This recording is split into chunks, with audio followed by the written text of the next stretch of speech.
Welcome to DC. Welcome to DC. Welcome to DC. Welcome to DC. Welcome to DC.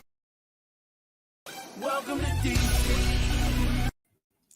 Welcome to Enter the Lab Live Show. And this is going to be our first thought. And the first thought is to all the NFL fans out there. Listen, everyone wants to be right. Everyone has access to all these different tools that show you stats, proficiency. You know, this player is good, this player is good. But one thing we forget about is winning, wins and losses. Be happy, enjoy the victories, sour the losses. But remember, it's not always about who did what and who did what. When you win and you have victory Monday, enjoy it. Don't worry about what didn't go right. Wait for Wednesday. Then you can talk about what didn't go right, and you can talk about how to improve. But Victory Monday, everyone is not able to enjoy it. So those that can enjoy it, enjoy it. This is Hog Farmer Chris from the Hog Farmers Charitable Foundation. And before you start listening to Red Zone in the Lab, check out our Amazon Smile, a simple way to support the Hog Farmers Charitable Foundation every time you shop, and it's no cost to you.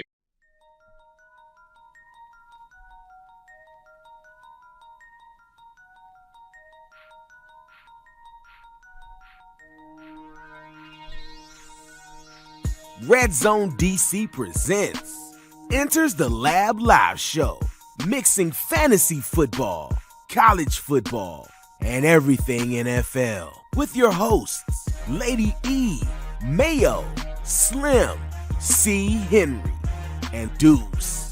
We do this because we love it, not because it loves us.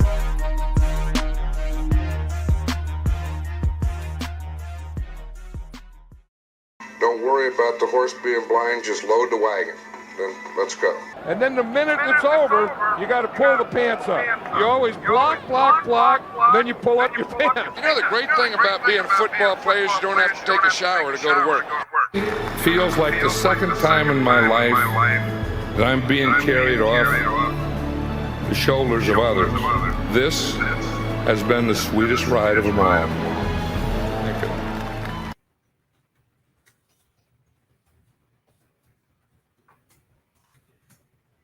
Welcome into the Lab Live Show. I got with me my host C. Henry, Lady E. We are in the building on this week 7. We had a lot of crazy stuff going on this weekend. Start from last week with the big thing about Russell Wilson getting benched. Also, CMC being traded. Wow, CMC gets traded to the 49ers. That was crazy. Who else got benched? Matt Ryan. Looked like he's getting benched. Is it because of injury? Let's talk about it. C. Henry, E, what is good? Man, first of all, let me just congratulate you on your victory Monday, man. I thought that first word was just really meant exactly for me, man, because it's a menacing Monday for me, man. I want to kick over every space, everybody where everyone is happy and jubilant. I'm just kicking it down, man. I'm talking all bad about all teams who won, man, because that's all I'm doing about my team is talking bad. So what's up, man? Congratulations to the Commanders. You know what I'm saying? Good job this weekend, man. Knocked off the Packers. Appreciate Kept us within a reach, I guess.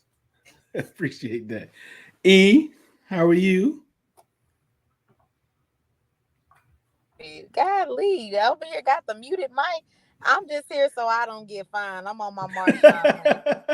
You know, congratulations, but I'm just here so I don't get fined.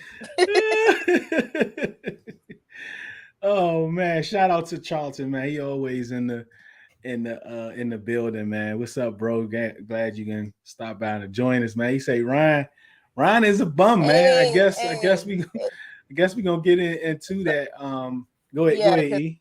No, I'm just gonna say this. I don't think Ryan is a bum because if that's the case, the Tom Brady just lost to the Panthers. So at the end of the day, again, you got to look at the whole squad. Got to look at the whole squad and what the team is producing. So let's not say that the quarterback is the bum, but hey, that whole Colts team is not looking too shabby. That's all I'm gonna say.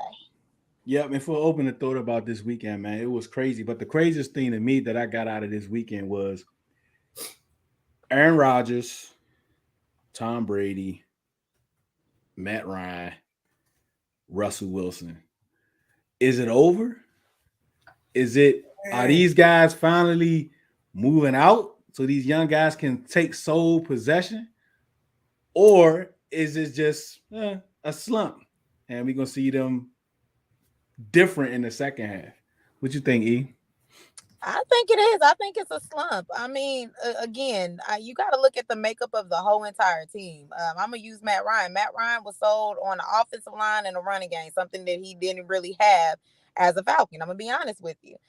So where is that running game? Where's that offensive line? Where's that at? Like, we're not seeing that. The Broncos sold the house. Same thing what San Francisco did, but the Broncos sold the house to get Russell Wilson. Is it play calling? Is Russell just not understanding like what's really going on? Aaron Rodgers just Aaron Rodgers, and we already knew coming into the season the Bucs didn't have an offensive line, and you got two older quarterbacks like Brady, for instance, 40-something, you can't just give him a makeshift offensive line and say, here, go try to play football. So, hey, it's about that time. They probably is. It is. It's time for the old guns to move on out and let the young boys shine. It really is about that time. I'm not gonna throw dirt on them quite yet. I think it's somewhere in the middle. Actually, I think that they are a little bit older. They are, probably not the best versions of themselves. But I still think when I look at let me break it up a little bit. When I look at Tommy B, I still think he's better than 90% of the league. When I look at Aaron Rodgers, I still think he's better than 90% of the league. I think he made some great points about Tommy. He going through some stuff off the field that saying is major. It's about to be a major change in his economic status. So that can weigh heavily, and your family and your family status. So that can weigh heavily on you. Like he said, the interior of that line has been totally decimated. So I think he still got it. Aaron, I think he still has it now. Matt and your boy Russ, you've been talking about Russ for a minute. You know what I'm saying? You watching his waistline and everything. So I don't know. Maybe it's time for him to hang it up. But he beat up too, man. Tore hamstring, bad shoulder. I mean, that's what you use to run and to throw. So I don't know how useful he is either, man. Matt, it might be time to, hang him up.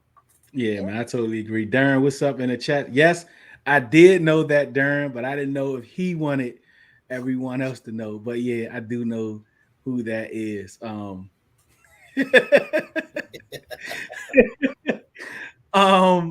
right, so Jets Broncos talking about Russell Wilson, Mr. Unlimited, Mr. Let's Ride, the man that is in the reverse sunken place and out of shape. I've been saying that all summer that he just doesn't seem like himself. Again, they still stunk up the place, even though they went with Brett Ripien. He looked okay, 24. He threw the ball 46 times, and that's not something that you want out of this guy. So other than Brett Ripien, man, Geno Smith. I said Geno Smith. Zach Wilson. Some games he looks like he's going to be the next, up and coming with the young guys, and then the next game he don't. How do you all feel about when we talk about these two teams, especially Zach Wilson? I'm gonna let C. Henry go first because he already shaking his head. So Zach, because this is another point of frustration for me because it don't have nothing to do. I don't care what Zach Wilson looked like. The team looked damn good. We should have hired Robert Saleh. They winning games despite him. I don't care what he looked like. They doing damn good. 4-2 is a good place to be 6 weeks, 7 weeks in. So shout out to the Jets. Hey, we kind of no lie, not gonna lie to you. We kind of already wrote the Jets off at the beginning of the season for past season. I'm gonna have to admit, Sauce out there saucing, so they doing something right over there. That's all I'm gonna say. A team as a whole, it's a good team team dynamic that's going on over there in the Jets, from the quarterback all the way down to your corners, even your special teams. So again, like Henry said, to be 4-2 by week 7, y'all doing something right. Won games with Flacco, so I mean, hey. How much of a loss? How much of a loss do you think Breece Hall is going to be? Ooh. Man, that's one that hit me hard, man. I was doing some great things with him, man, on my fantasy squads, and he was a nice value pick, man. He was going crazy, man. That's going to be a huge pickup because, to your point, Zach has not looked the best, and he has been kind of carrying that offense in all facets. Low key, he's been looking CMC like the last couple of weeks, doing it on the ground and being a big part of the passing game. So that's going to be a huge loss to them. I'm interested to see how they definitely bounce back after that. Michael Carter is a guy that we're going to probably talk about later in the show, but he's to be the next guy in line for the Jets. How do you feel, E? How much of a loss is Breece Hall? That's going to be a loss. Any loss to somebody's running game is a loss. I should know. We lost Cordell Patterson for 4 weeks, and it's showing. So it's going to be a loss, especially when it comes down to that balanced attack. A lot of teams are now starting to get the hang of that balanced attack now that we're getting into the season by using their running backs, their run game, and passing. So, yeah, that's going to be a tremendous loss for them. Hopefully, they can keep it up if they got the right backups. So I'm going to wait for Henry to talk about the backup because I got to make sure somebody knows about that for their fantasy league because they panicking right now. Pittsburgh Dolphins. Pittsburgh 10, Dolphins won that game by 16. The Steelers are in turmoil. They're calling for Mike Tomlin's head. They either want him to be forced to fire the OC or they want him gone. On the Miami Dolphins side, they feel as though they about to get back in the groove. They say Tua wasn't looking himself. He wasn't reading the field. He wasn't going through his progressions. I mean, they're really looking at Tua like he's, top 3. The Dolphins are really leaning in on Tua. They believe he's going to be able to take them all the way to the promised land. But when it comes to Pittsburgh, Henry, how do you think the reactions from Pittsburgh is with Tomlin? I mean, the guy usually don't have losing seasons. Looks like he's gonna have one this year. Kenny Pickett does not look like that guy. He just keep throwing crucial interceptions.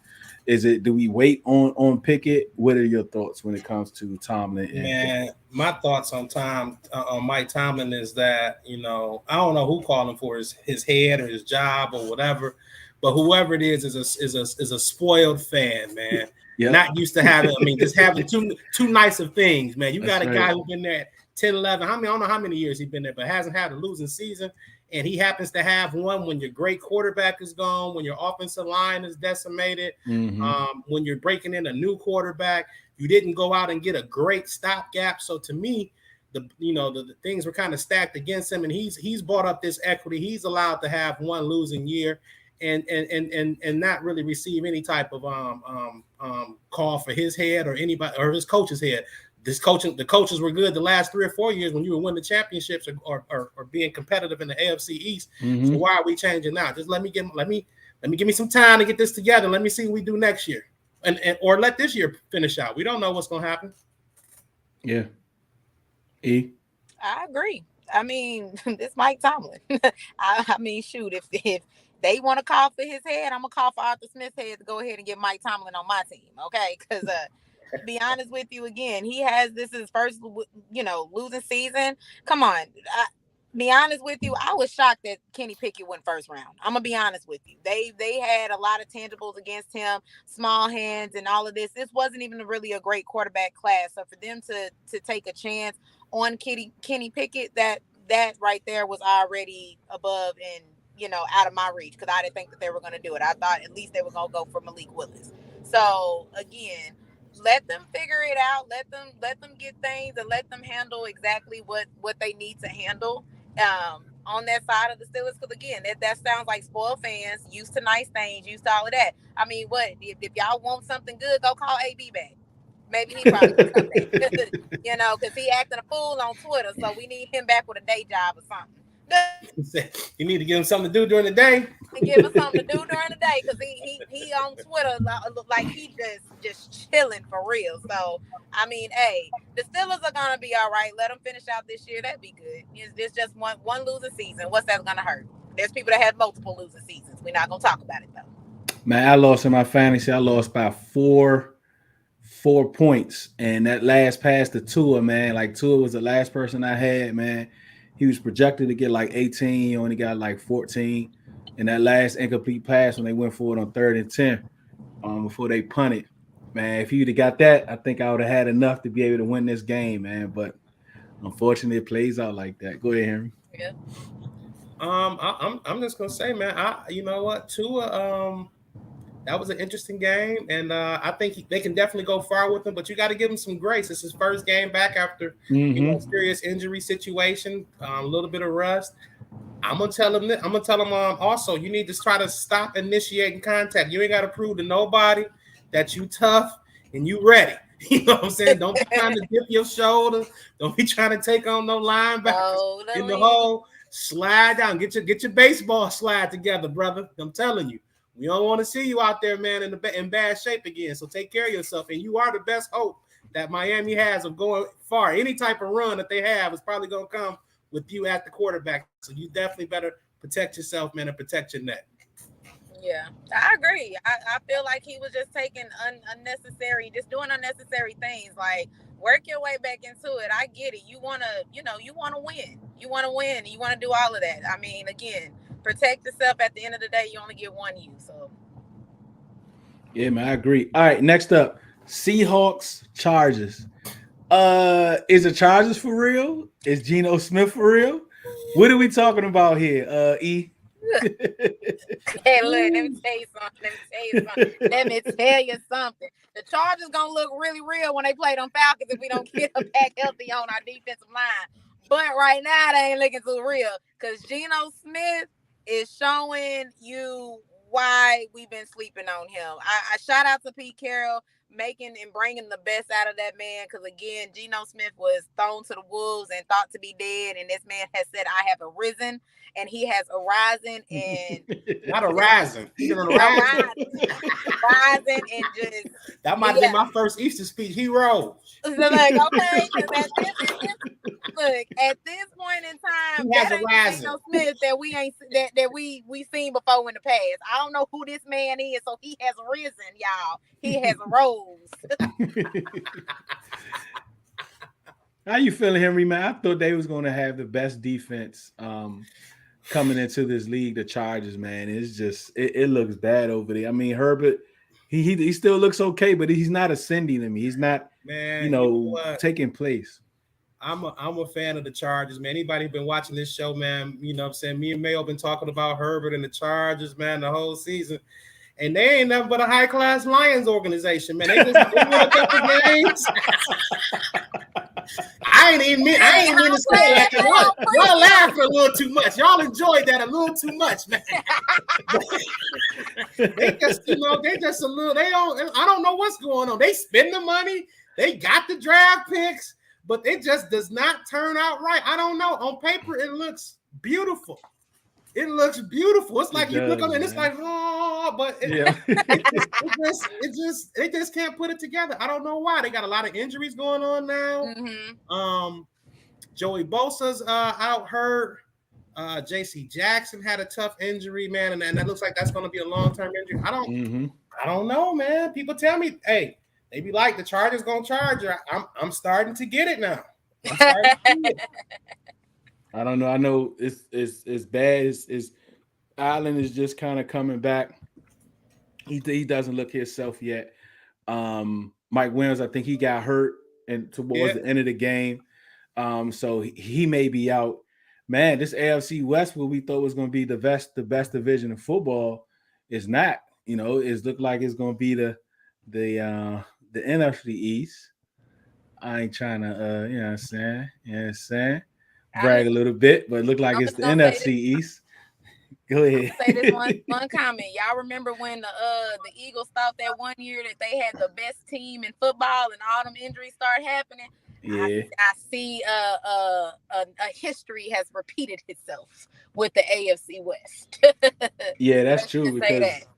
it's just not. It's looking like again. It's going to be what the Chiefs, and I mean even the Raiders. I mean, you might look at their record, but it's just they don't look dominant. But the Chiefs still look like they own that division.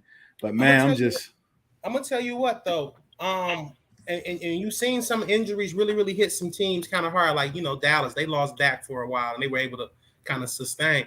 I mean, maybe Russ a little bit, but everybody else seems pretty darn healthy.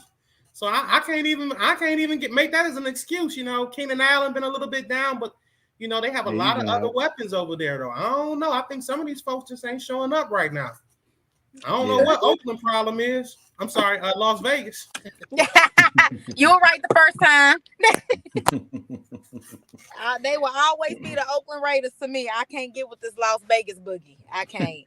my man Darren said he picked the Dodgers to beat the Chargers for his dynasty defense.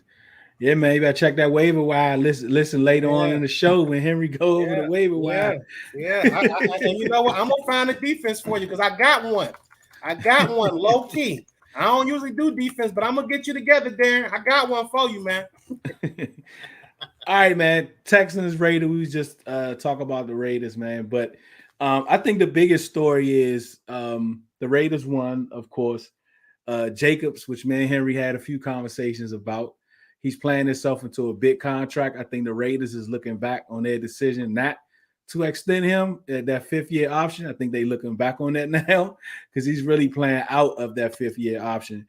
But Mills, I guess the Texans know that it's time for them to look for a quarterback. I think they have their decision on Davis Mills. How you feel about that, E? I mean, it was already should have been decided last year. But let the Texans fans kind of go out there and actually literally say that Davis Mills was their savior in the situation, and come to find out that's not even the truth. So yeah, I mean, he's not even a disciple, huh? We done went real church today. Yeah, look, he's not even a disciple, man. He on the outside looking in. He couldn't even go to the table. So, I mean, at the end of the day, to be perfectly honest with you, yeah, I don't know if they're going to be able to outbeat some of these other teams that are looking to be number one to even go out for a Bryce Young or CJ Stroud. So we're gonna have to see. That's crazy, but they do have a stud running back in Damian Pierce. Yes, they do. Oh yeah. Yes, they do. Oh, I'm liking Mr. Pierce, man. I'm liking Mr. Pierce. I got one to him kind of late in the draft season, but I was able to get him kind of late in the draft. He's also another great value there, and he's pretty much the only thing worth watching on that Houston team right now.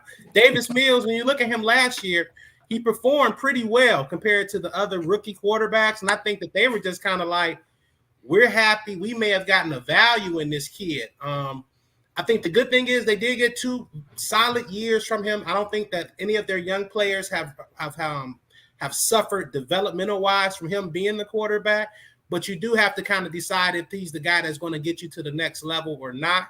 I think with next year being a solid year with quarterbacks coming out, they are in position to possibly grab one of them. And then Davis may be a guy who can be a young stopgap. Usually we're used to seeing these old guys as the stopgap quarterbacks. Maybe he's a young stopgap quarterback who can quarterback them maybe 5, 6, 7 games next season until the young guy is ready. Maybe the whole season. Maybe he gets spurred by some additional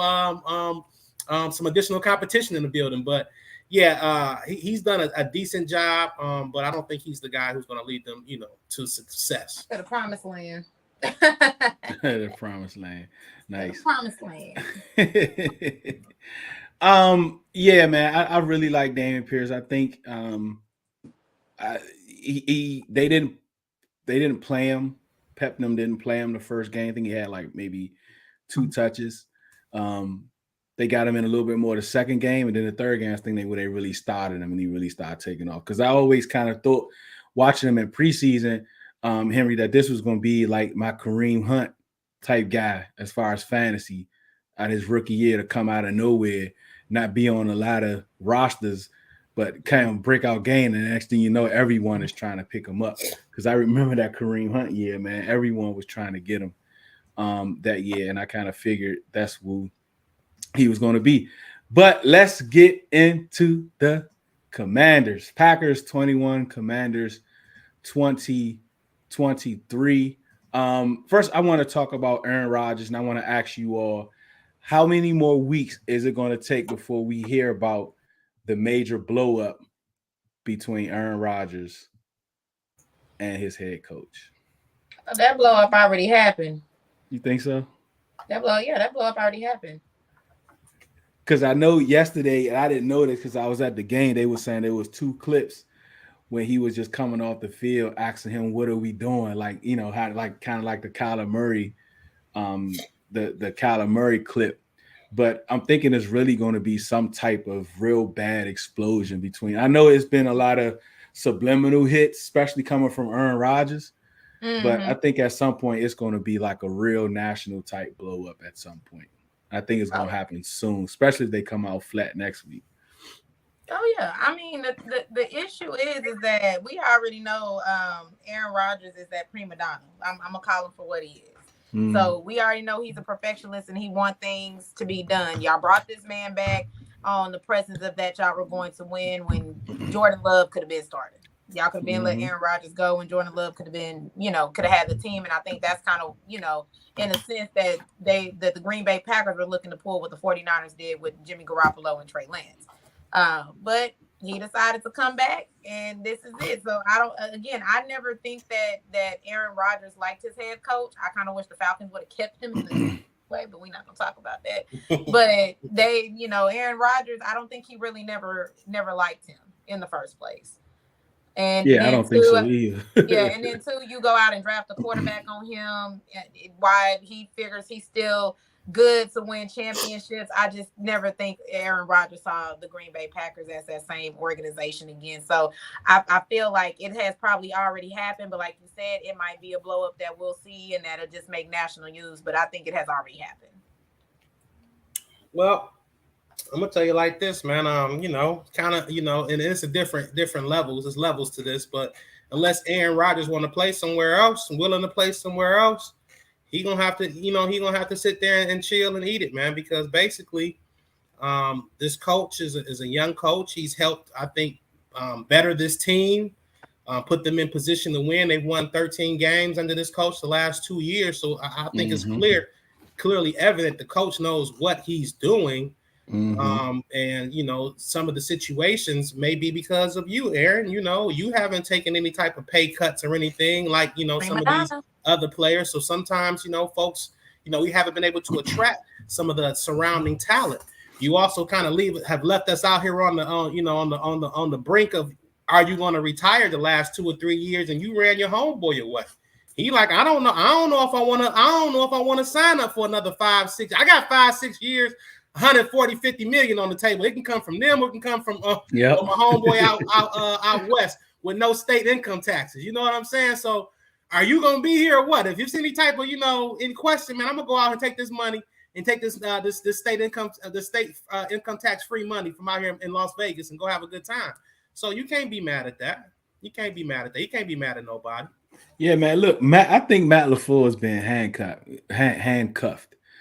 Oh, yeah. He's been handcuffed, man. You got 50 people own that team in a sense up in Green Bay. I mean, it's crazy. One of my homeboys swear he a Green Bay fan. He swear he on part of the team. He got him a little certificate with a piece of paper. Yeah, they do. I could have sworn they Green Bay owner. Yeah, fans do. Or like the season ticket holders own like a piece of it or something like that. So yeah. So who's making the decision, right? Who's making the final decision? It's like this massive vote or whatever, but obviously whoever it is, the majority wants Aaron Rodgers. Man, I think they should have been just go ahead and break this down last year, let Aaron Rodgers go, get a haul of draft picks for him, and just move on. But I think they're he's handcuffed. It's nothing that and then I don't think it's nothing he wants to do. I don't think they're going to be buyers at the trade deadline. I think they're going to just continue to go with what they have. They don't really have anything to sell. I mean, you can go with Jair maybe. I know Preston Smith, he's not playing that well. Maybe Gary on the defensive line, maybe. But I mean, what do you do from here? You're not going to get rid of your best players. That's going to make Aaron even more upset. So now you got all this money, and now if you trade him, you're going to have to take these cap hits and all that. I think that was just a bad decision. I don't think you trade him. I don't think you trade Aaron, because I'm not going to lie. How many folks are going to line up and give you the haul that you want for a 38-year-old guy who we don't know if he's going to come into the building and really, really fit with our locker room and our coaches and or the management staff. You don't know how long he's going to play. So and he's going to be $40-50 million. So I can't give up 2 or 3 firsts or a first, a second, and a third for a guy who I may only have for 1 year. Yeah, he's in that. I mean, ability-wise, he's great. But right now, he's in that Phillip Rivers, Matt Ryan era. Like, you good, but I don't know how long you're going to do this. I don't know when the fall off is going to happen. Exactly. Yeah, and you looking crazy and on shrooms too, so we got to count. Yeah. Shrooms, so we got to talk about that too. And you know, on the Commander side, I think a lot of things like, and I'm gonna let you all talk about the quarterback situations with Wentz and Heineke and them moving forward. But when it comes to the running backs, I think it was this misperception that it's either going to be Brian Robinson or Antonio Gibson. Antonio Gibson has been he's been a good RB1. Yes, he had 6 fumbles over the last 3 years, but he also had back-to-back 1,000-yard rushing seasons. In the first season, he got close. I think he got a like 8-something, 9-something, somewhere around there. But the thing about Antonio Gibson, what Brian Robinson does for him is that opens him up, right? You don't have to just worry about rushing. Now he has all of these extra tools, which is best for him. It's better for him to have having an RB1, Brian Robinson. It opens up a better and maximize the actual player of Antonio Gibson. It gives him those Debo vibes. And I know that's a position we should call it Percy Harvin vibes, but that's a whole nother discussion later on down the line. But we give him that, and you know, just saying that for like a game and a half shows who he was. But I think the real discussion is between Antonio Gibson and J.D. McKissic, and I think we talked about that earlier, early in the year. But when it comes to the Commanders and the running backs, the quarterback, and his team in general, with Carson Wentz and Taylor Heineke, how much do you all put on actual like team passion? Like, is a quarterback really, if a passionate quarterback, can he really elevate the team even though he's not better than the actual starting quarterback? How you feel about it, E? We have seen it before though, and I hate using this as an example, but because he was hurt. But Nick Foles took the Eagles all the way to the Super Bowl and won against Brady. So you actually have that. Now, do I say that Tyler Heineke gives y'all a better opportunity? I would personally say yes. Y'all didn't have no problems with him last year. So, I mean, at the end of the day, we have seen this before, you know, where the backup outplays a starter. Is that a sign for Wentz? Yeah, the major sign. Again, because you kind of lost your job with the Eagles. That's what, you know, them trading you away to the Colts. That, you know, at the end of the day. So it's hard to say. I don't know if it's just the Wentz problem. If Carson was put too much pressure on him to come out, especially from a smaller school, and kind of had that season that he had in his rookie year, if that was that pressure that was there. And I think, you know, sometimes the pressure can get to some of these dudes to think that, oh, I'm this high class first round draft pick and y'all gonna treat me like this. And I think that's just that prima donna type situation. But I'm just like, I don't know. I didn't see anything from Carson when he was with the Eagles. I didn't see anything from the Colts. I thought maybe going to your third team, there could have been some changes, especially with a team that's like the Commanders. But again, we're still seeing the same issues. So I'm gonna say, hey, y'all just keep Tyler Heineke in. He might give y'all the better chance of winning, honestly. So or at least doing something this season. So I love your example, and I don't want to take it off of Carson because you know, a lot of people don't like to, you know, use Carson, but I'm of the personal opinion that there is something up with Carson. I don't know if it's personal. I don't know if it's with him connecting with folks in the organization and in the locker room, but there's just something where he just does not galvanize whatever team he's on. He does not galvanize them to play for him. And I think that, and I'm gonna take it back to my high school team, man. You know what I'm saying? I'll take it back to the trenches, if you will. But we had a couple guys, man, who could really spin it for our team, man. They could throw the rock. You know what I'm saying? They were 6'2", they could spin it. You know what I'm saying? One of my best friends, he could spin it. But we had another guy, man, who was just a diminutive, type of guy who was just a great leader. He knew how to lead men. He connected with us in the locker room. He connected with us on the field. And no matter what was going on, we was going to go to war for that guy. You know what I'm saying? And he could only throw the ball about 15 or 20 yards accurately, but he was a hell of an option runner. We ran the option. We only threw the ball 7 to 8 times a game, but I'm telling you, he could work the option. You know what I'm saying? Crazy. And he ended up winning the job, and we won a city championship because he could get us to play with him and for him more so than these guys who had all this other talent, who could throw the ball, who were 6'2", who could see the defense. So there is something to be said about that. Tyler Heineke is a guy that, Ron definitely believed in, because he brought him as a backup with him over to Washington to kind of, to be kind of a guy who knows the system and to keep kind of on, kind of under his finger. So with that being said, I think if he does have success with this team, if he does win some games, it may be hard to go back to Carson Wentz in that situation. And I know, we've talked about it, Deuce, a little bit. I think either way, if Heineke wins games and you stay with Heineke, or if it just the bottom falls out and you go with Sam Howell, either way, you got to really be preparing yourself, mind, body, and soul, to move on from Carson, because that's going to be a hard conversation for him to understand and to take. You can say, hey, he's winning games, we're going to keep him in. I don't know if he takes that well. Or the season's falling out, we're going to see what we got in this kid. I don't know if he's going to take that well, because like I said, Deuce, that's kind of like saying, telling your girl, your significant other, we still together, but I'm going to go out here and see what's out here in the streets.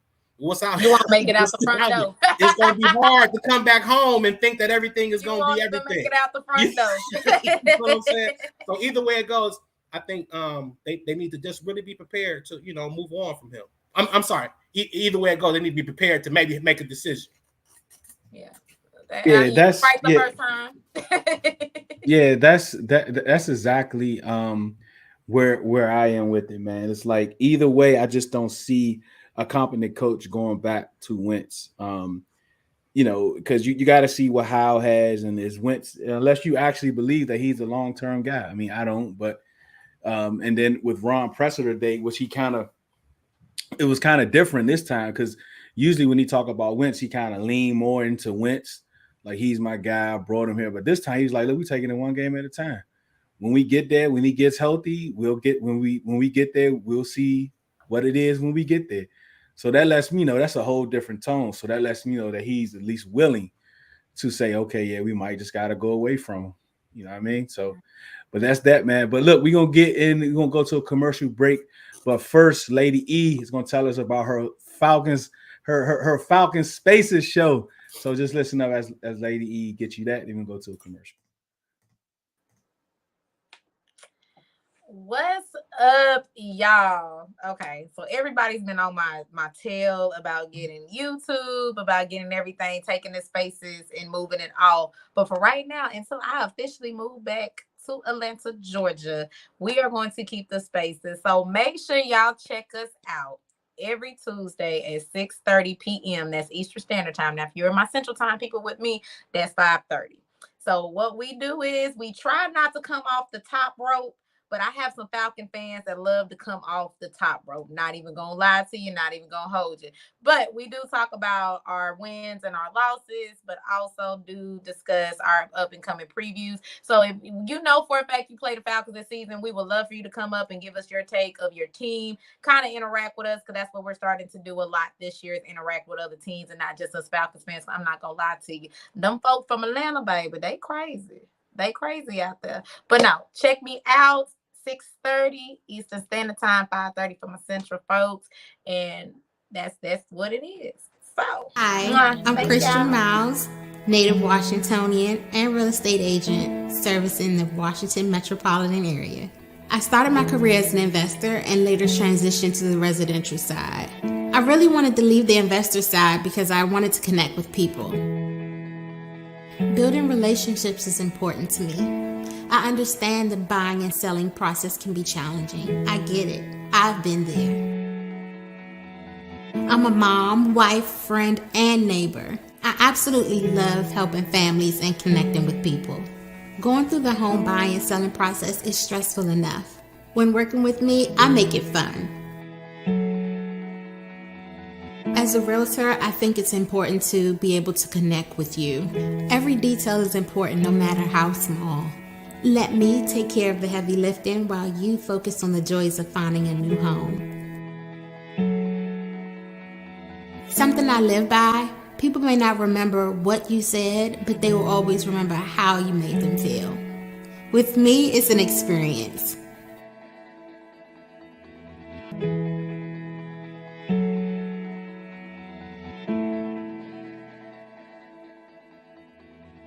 Welcome back to Enters the Lab Live Show with Lady E, Mayo, Slim, C. Henry, and Deuce.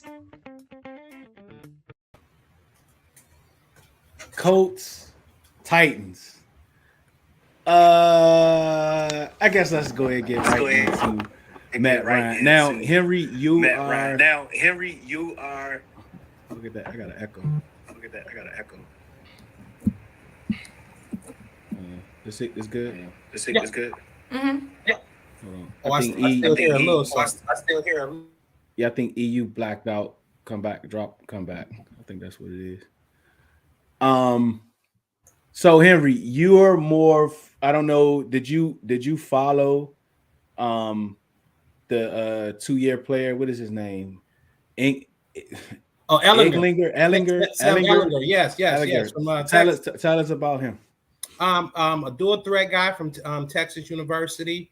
Been around a couple years. A guy who I really thought was going to be kind of a developmental type guy. I thought he was going to probably be more so of a career backup type guy. So I'm kind of shocked and in awe that they're deciding to throw him out there. I know that there's been some talk about some injuries with Matt Ryan.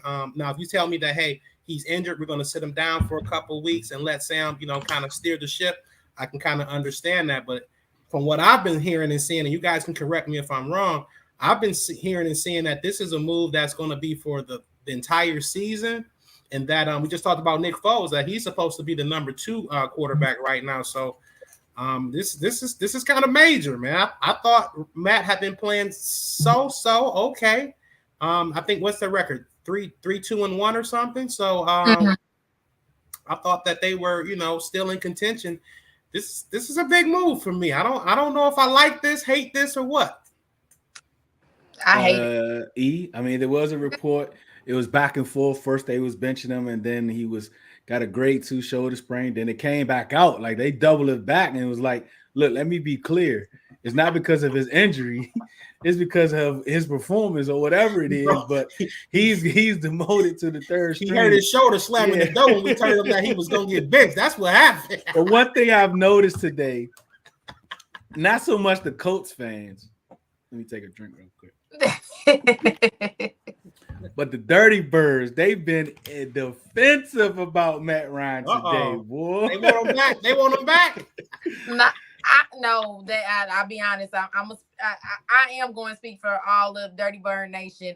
They don't want him back. We actually are more so fighting over should we pitch Mariota for Ritter. So I'm gonna say this, and I'm gonna say this about Matt Ryan, because a lot of people even said for the past 2 years that he was with us as a Falcon that his arm has always been shot. Okay, so it's not a surprise to me that they're talking about his arm, and all of a sudden he has a shoulder injury. So it's no surprise to me. The only thing that I hate about this for Matt Ryan is that, one, the Falcons did what they did. He was going to a team that was supposed to be a little bit of an upgrade as far as the offensive line and running game. Since then, I ain't seen it. So literally, we just had this conversation. To see Henry, you tagged me in it, is at this point in time, we're having this issue about Marcus Mariota and him losing a game when it's like the defense. And I'm just like, well, didn't y'all have the same conversation with Matt Ryan when y'all was blaming it on him? So it's like, it's the same scenario. So at any moment as football fans, when we're going to look at the simple fact that sometimes it's really not the quarterback play, it's actually the team. Sometimes it's a team sport for a reason. Sometimes you have an offensive line that is just not there. You don't have a running game. As since right now we don't have a passing game. That is so weird for me to say that we really don't not have a freaking passing game. But I'm just being honest. It's one or the other. It can't just always be the quarterback in this situation. Sometimes the team is just not performing to where it was supposed to be performing. And again, we're always going to put it on the quarterback because guess what? He the head honcho in charge, unfortunately. So I don't like that move. I think that's a disrespectful move. And if I was Matt Ryan, I will pull a Andrew Luck and retire in the middle of the season and say, y'all good luck. Because if them quarterbacks y'all putting before me suck, I ain't here to help y'all. If I was Matt Ryan, you gotta collect that money.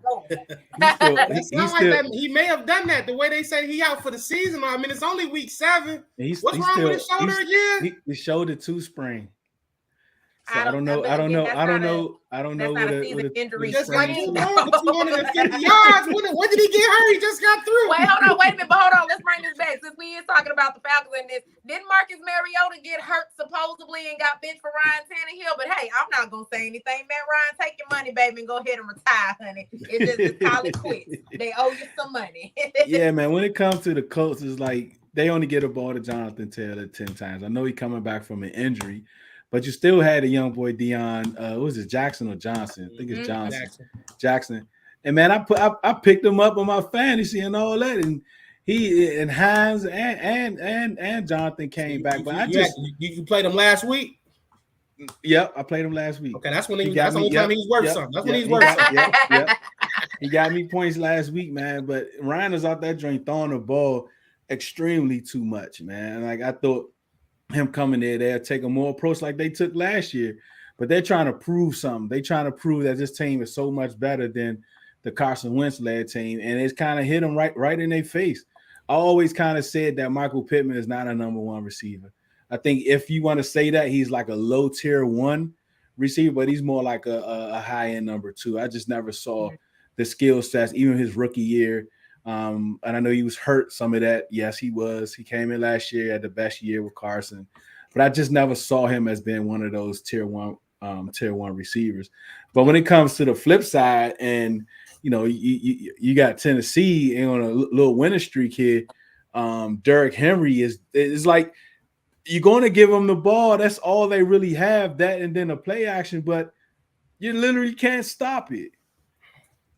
How do you? I mean, like, what do you like? You just cannot stop Derrick Henry. I think you got to start putting 9 people in the box and just saying, "Hey, Tannehill beat linebacker. You can't stop a linebacker. I don't know why everybody think that you can stop a linebacker. Yeah, linebacker running full speed. He gonna get 3 for sure.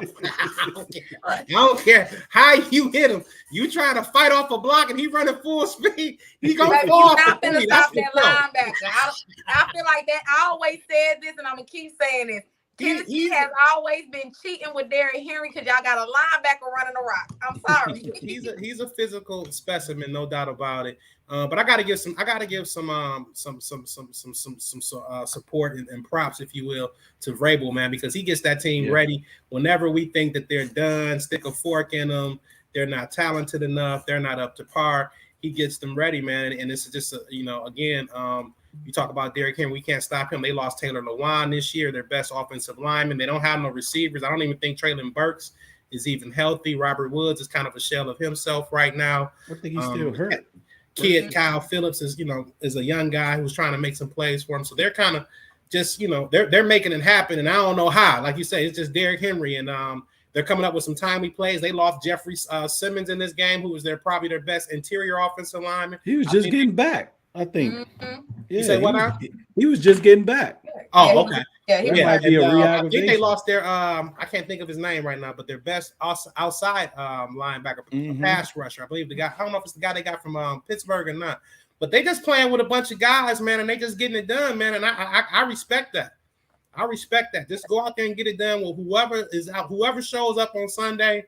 Just get it done, man. Coaching matters. Coaching coaching. Like I said, football is a team sport. It goes all the way up from your front office all the way down to the water boy. Y'all gotta understand. Go up to the management. If the management don't know how to pick them, amen. There you go, all the way up from the front office, all the way down to them water boys, the towel boys, even the people that put the paint on the field. God dang it, it's a team sport. Cowboys and Lions. Henry, I'll let you lead this off. You can decide. Man, it ain't much to say, man. Listen, man, this game was gonna be tough to win, brother.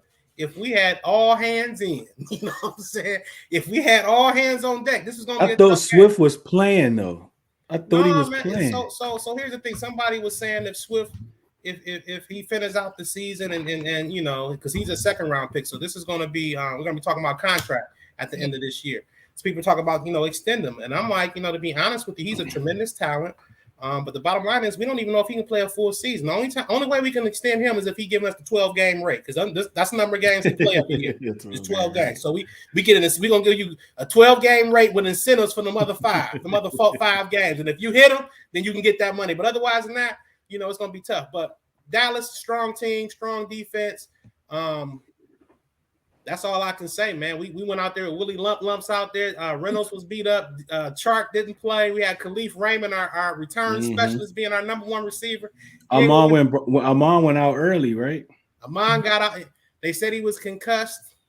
He said he was just basically pulled out by a spotter. That's going to be another rule that we're going to have to watch going forward, this concussion rule, because what we are seeing is that folks are not being allowed to come back into games. And then in the case of, I believe it was Chris Olave, we saw that he cleared protocol the following week, but still wasn't allowed to play in his game the following week. So this is going to have tremendous implications on teams and fantasy teams. So, you know, definitely keep your eye on that. But yeah, Amon St. Brown got taken out. So we was out there, man, with Jared Goff and Willie Lumps, man, trying to make plays against the Cowboys.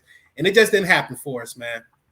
Man, there have been reports that Dak chose to come back this game and didn't want to come back in the Philly game last week. How true do you all think that is? I think it's smart. It's a smart play. Why get yourself re-injured? If my thumb already barely hanging on, I don't want to get out there with Philly and have them tear that bad boy off. You already know they hate me out there. They gonna try to do me in. They gonna finish the job on me. Again, man, Tony Pollard came in the game and he's just looking good, man. I mean, if you notice, it seemed like they was really trying to force feed Ezekiel Elliott coming into this year. Tony Pollard wasn't involved as much as he was involved in the end of last year, but it's looking like they like, man, whatever. We need to make sure we start winning these games. But when it comes to Dak Prescott, like, I just want to drive. When y'all fumbled the ball within the 5-yard line, I was in my feelings. Because I really wanted to have a Dallas week with some controversy, man. Because I just wanted that so that goes bad. to the game management, man. Now the play before, I mean, it's clear to me that Brock Wright scored the damn ball. Now you already having a problem moving the rock. You got a guy who then went clear through the end zone, and you make all these dumb decisions on 4th and 8 and 4th and 9 to go for it on your 42, 43-yard line. Not yourself or anyone on your staff said, "Hey, I think he got in. Let's take a look at it again. Hey, why don't we call a timeout and take a look at it?" You know what I'm saying? So those are the issues that I have with MCDC when I say, "No, he's not quite ready, man. He's not. He's costing us games. He's costing us points." And I don't, if you're gonna tell me that my coach, he's still my coach who won 36 games, wasn't doing it.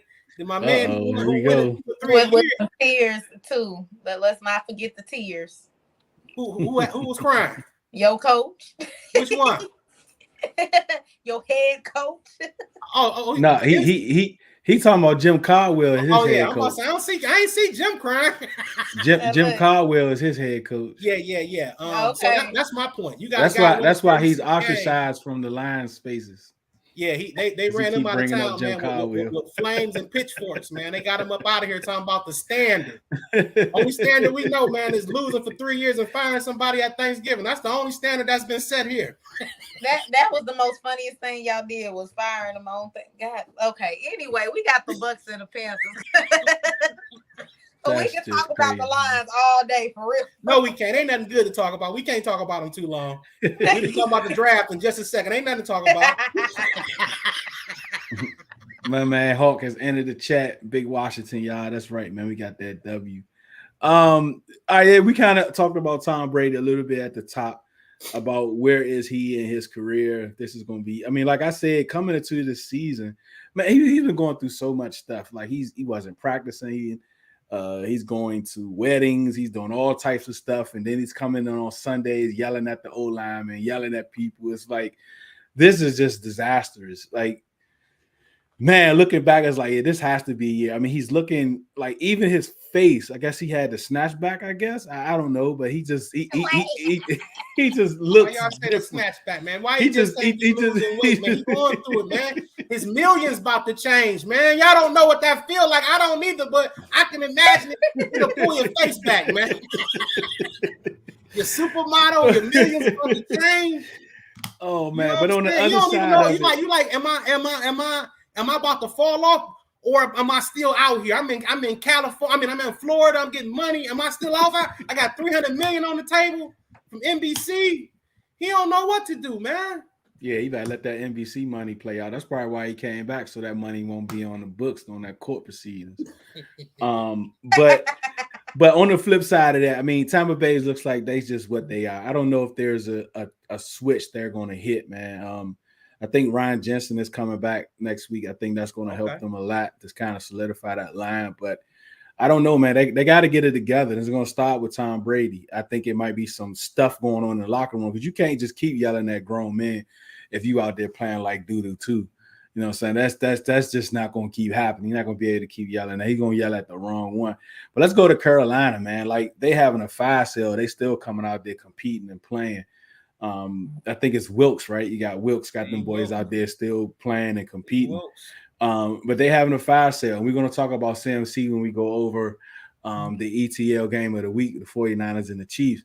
But also PJ Walker, they say he's going to stay at the helm even when Baker comes back. So he's going to be the starting quarterback moving forward. So it's like Baker Mayfield is just an afterthought, man. It's like, you know, he's just like an afterthought. All of them, man. Yeah, man.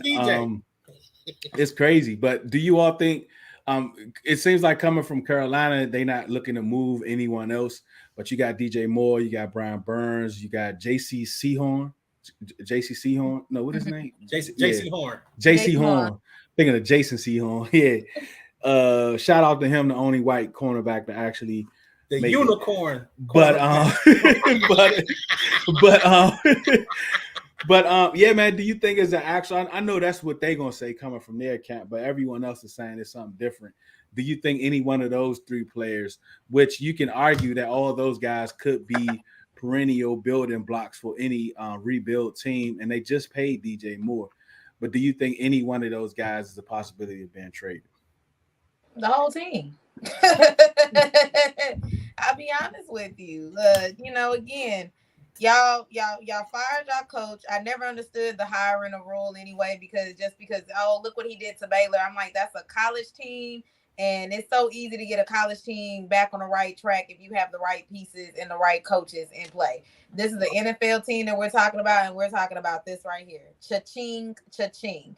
So again, I like the fact that Matt Rule can sit at home and still earn his unemployment check for the remaining of his contract. But again, I feel like they're more than likely are probably going to have to keep DJ Moore because of that contract situation, unless they can find some way to offload it and not be hit by it. But again, I think it is going to be still a fire sale. I think right now they're just still wanting to compete for the rest of the season and not just actually, you know, throwing the white flag and throwing the white towel. So I think that's why they kind of shut it down.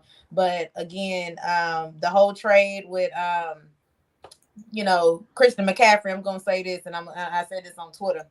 The Panthers are better scammers than Atlanta scammers, because the way they scam the 49er out of their whole entire 2023 draft pick, I'm impressed. I'm impressed, especially for a banged up Christian McCaffrey, because they don't know how long, if they're even going to have him for the remainder of the season. Let's be real. I'm being perfectly honest with you.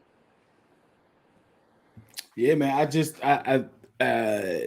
I don't know. We might have one of these Miami Dolphin situations where he looking at Steele Wilkes like, man, look, hey, I mean, have him play compete, but hey, we trying to get Stroud or one of them boys. Just dial it back a little bit, you know what I'm saying? We might have another one of those situations. I'm gonna tell you this: it's crazy because I feel like I'm hearing fire sale, but then I'm hearing they don't want to trade nobody. They don't want to trade nobody. I would love for DJ Moore to get up out of there because I feel like he's a tremendous talent, and they can definitely use him. Like PJ finally used him this year. I got him on the fantasy team. He ain't did nothing all week. People talking about cutting him, and I feel like he's a top 15 receiver out here. When you look at his contract, I just looked it up. Palatable, 3 years, $61 million. So we're talking about roughly $20 million a year, which is basically the going rate now. We saw my man Kurt get 18. We've only seen Kurt cut. You know what I'm saying? So I think that palatable contract. I think like teams like Tennessee, Green Bay, who else might be Baltimore. Those are teams that possibly, maybe in the market for a receiver of his caliber, of his ilk, and may be able to give up some compensation for him. Another is want to trade. But it's going to be interesting. I think he's getting lost in the blender. Do they trade out? They trade. Yeah, you going in and out, Henry. Or for them. So it's going to be what they do. In and out. And I think that's a good job, right? Yeah. As is. It's a roster. It's a very, very solid job.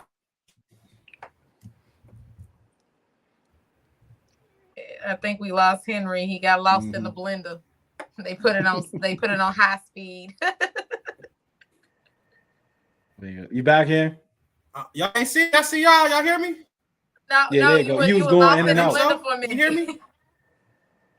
Yeah, you going in and out. You freezing in and out. I'm seeing a little blinkage. I don't really know what that is. That's you freezing. Can you hear me now? Yeah, go back, come back in. Oh. Okay. Let me go like out. Spaces. Okay. Look, he over there. He was all up in the blender. They put it on high speed. But no, I agree with Henry why he figured that out. I agree with Henry said. The only issue that is going to be an issue for Carolina is the dead cap space. Like, you can trade these men, and I think that's probably why what they were looking at and why they don't want to trade is what is that dead cap hit going to look like, and is it going to hinder them from being able to make moves that they need to make moves? Again, the Falcons have $77 million in dead cap space. We are carrying that for the rest of the season. We are the highest team ever in the NFL to have that much dead cap space.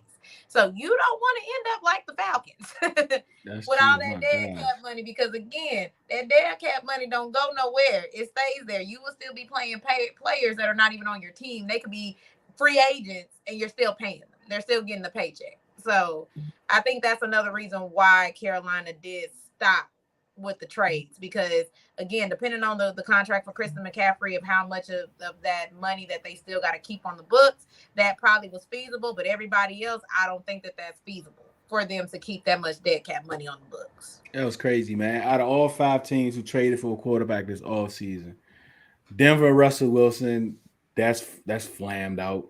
The Colts and Matt Ryan flammed out. Commanders, Carson Wentz, even though his injury, it still looked like it was headed towards a flame out. Baker Mayfield was a flame out. And I think that was just done all wrong, man. Like, I don't think Carolina should have made that move. I mean, it was late in the all season. They should have been made it. I mean, I don't know. But I know they had like restructured this contract. I think the Browns restructured this contract or whatever, and that's what really got things going. But now the only thing left is Deshaun Watson. And I don't know. He might come back to what did he come back? What, week 12, I think? He might come back to like a 3-9 team. Week 11. Yeah, he might come back. If Brissett is still, if Brissett turns things around and still having a win, he might come back to nothing. They might just sit him for the rest of the season. Yeah, I don't know. Come back to a low. I'm about to say low key. They're trying to get him back to a. Henry Wi-Fi just don't like him today. Yes, I'm sorry. Am I in the blender again? No, it's better now. Okay, now you back. I'm like, your Wi-Fi just don't like you today. All right, man. Let's talk about the Jaguars and the Giants. The Jaguars and the Giants, man. I really thought that the Jaguars would look better. Do you all think they look better? They're just not winning, or is just like a whole lot of pieces that's still missing when we talk about the Jaguars? I just think the Giants are for real. I think the Jaguars just ran up against a team who's really just for real. I mean, I don't think that the Jaguars are missing anything. I don't think that, again, this is what Trevor Lawrence, third season? Third. No, he's a rookie last year. So yes, this is his second season. So this is his second season. Got some weapons, got a little defense. You got to give it time to get it put together. I mean, I'm not going to expect the whole change from what the Jaguars were looking past before, because you still probably got a couple. We still got to make some things work. But I'm not going to say that they're missing a couple of pieces. I just think they ran into a really damn good Giants team. And they finally do something with Travis Etienne, because my goodness, man, come on. Like, why is this guy? He should be getting the ball. He should be getting way more targets than what he's getting. Christian Kirk is still looking like a third receiver. That changed the whole market. Maybe second, kind of depends, but he's not a number one at all, in my opinion. And then again, look, man, you got Danny Nichols out there, man. Saquon Barkley look like he's having a comeback player of the year, offensive player of the year type production. I mean, he's just balling out. You got Jones out there looking like Lamar, over 100 rushing yards. It's crazy, man. These guys are right now 6-1, and they are running the tables, and they're looking pretty good. Is not a bad score either. If you gave the Jaguars more time, they probably could have tied it up. So again, they ran into a good Giants team, but then also again, the Jaguars they're still figuring everything out. Now, if we were talking about this year 3 or year 4 for Trevor Lawrence, then we could say that they're probably still missing any pieces. But right now, I don't see that they're missing anything. They're still trying to figure things out. And that's another team when you talk about good coaching too, the Giants. But go ahead, Henry. Yeah. And I think that when you look at them, they kind of jumped out those first couple of weeks. They were new. They were having, they're doing their thing. I think, people were like, okay, we got to really scheme up for these guys. We got to really game plan for these guys. You know what I'm saying? I think that they don't want to be embarrassed by this young upcoming team. So I think folks have put in the film work and have kind of figured them out, a little bit. But I like what I'm seeing from them. I think they're definitely an improved crew. They got some building blocks on that defense that you definitely have to, that you really, really like. And you got, Trevor and a couple pieces on that offense. Yeah, they spent a lot of money over there, but they probably should have did maybe a little less spending, a little bit more drafting, if you will, and got a little bit more value on those guys. Because I would have rather got a couple of these wide receivers out of the draft than spend that money on Zay Jones and Christian Kirk and things of that sort. But they're I mean, it's looking up for them. They got a couple wins under their belt. That's always good. Yep. How do you feel about Trevor Lawrence? Year 2, I'm not calling last year a wash. I refuse to do that. I don't care what they say. But how do you feel about Lawrence? How can you call somebody's rookie season a wash, though? Like, what would you expect? There's an Urban Meyer. They blaming everything on Urban Meyer. But I kind of do. I'm not gonna say it's a wash, but I think that he was definitely not taken care of by Urban. I don't think he was put in the best position to be successful by Urban. And I think it showed up, on the field. This is the highest level of football, man. And we need folks who are truly, truly competent at their craft, man, if you want to have success here. And I don't think Urban, as great as a coach as he is, especially on the college level, he showed that he wasn't truly committed, to this job. And I don't think he surrounded himself with folks who were totally committed. He came right off with a guy who we knew, his strength and conditioning coach, we knew was going to, ruffle some feathers in that locker room. So I don't know if he was 100% bought in. Now, Trevor, tremendous talent, mobile quarterback, big arm. Again, though, I don't care really who you are. I would like to see you with the top-notch receiving or solid receiving core to really, really, truly evaluate you. I mean, he looked better than he does last year, but I don't know if we're going to really, really see him blossom until we see him with some top-notch receivers. Yeah.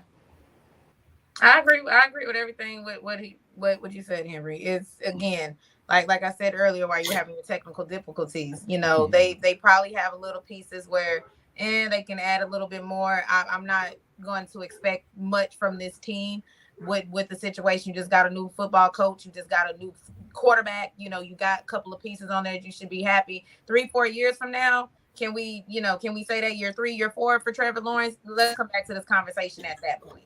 We can have that. But right now, it's the up-and-coming Jaguars team. We always knew that if you got the Jaguars on your schedule, it was an easy W. So, now they're showing people we're not easy W's anymore. Like you said, that you have to find somebody to scheme, and that's what they're doing right now. And that's why the Jaguars are in the situation, are actually being competitive and making these games more fun to watch for. E, do you want to lead off our next conversation? I'm just here so I don't get fined.